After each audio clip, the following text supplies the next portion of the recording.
નમસ્કાર મિત્રો, Shriji classes YouTube ચેનલમાં હું તમારું સ્વાગત કરું છું। તો આપણે ત્યાં જે જાન્યુઆરી મહિનામાં મકર સંક્રાંતિનો તહેવાર ઉજવવામાં આવે છે, જે મકર સંક્રાંતિનો તહેવાર છે તેને વિવિધ રાજ્યોમાં કયા નામે ઓળખવામાં આવે છે, તો આ વિડીયોમાં હું તમને તેની સંપૂર્ણ માહિતી આપીશ। તો સૌપ્રથમ ગુજરાત અને રાજસ્થાન આ બે રાજ્યો એવા છે કે જ્યાં મકર સંક્રાંતિને ઉત્તરાયણ તરીકે ઓળખવામાં આવે છે। ત્યારબાદ છે પંજાબ। તો પંજાબ રાજ્યમાં મકર સંક્રાંતિને લોહડી તરીકે ઓળખવામાં આવે છે। ત્યારબાદ છે ઉત્તર પ્રદેશ।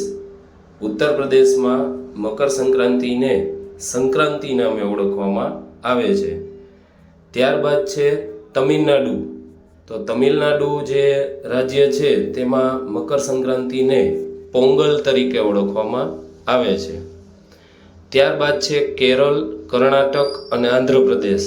આ ત્રણેય રાજ્યો એવા છે કે જેમાં મકર સંક્રાંતિને મકર વિલક્કુ તરીકે ઓળખવામાં આવે છે। ત્યારબાદ આવે છે કાશ્મીર રાજ્ય। તો કાશ્મીર રાજ્યમાં મકર સંક્રાંતિને સિસુર સંક્રાંતિ તરીકે ઓળખવામાં આવે છે।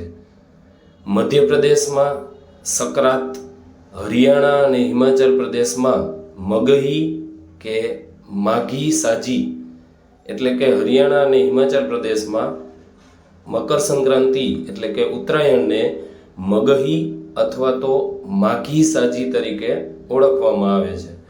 ત્યારબાદ છેલ્લું રાજ્ય છે અસમ। તો અસમમાં મકર સંક્રાંતિને માઘ બિહુ તરીકે ઓળખવામાં આવે છે। તો મિત્રો, આ વિડીયોમાં મકર સંક્રાંતિના અલગ અલગ રાજ્યોમાં કેવા પ્રકારના નામ છે, તો તે માહિતી સંપૂર્ણ મેં તમને આમાં આપી। જો આ માહિતી તમને ઉપયોગી લાગી હોય તો વિડીયોને વધુમાં વધુ લાઈક કરશો, વિડીયોને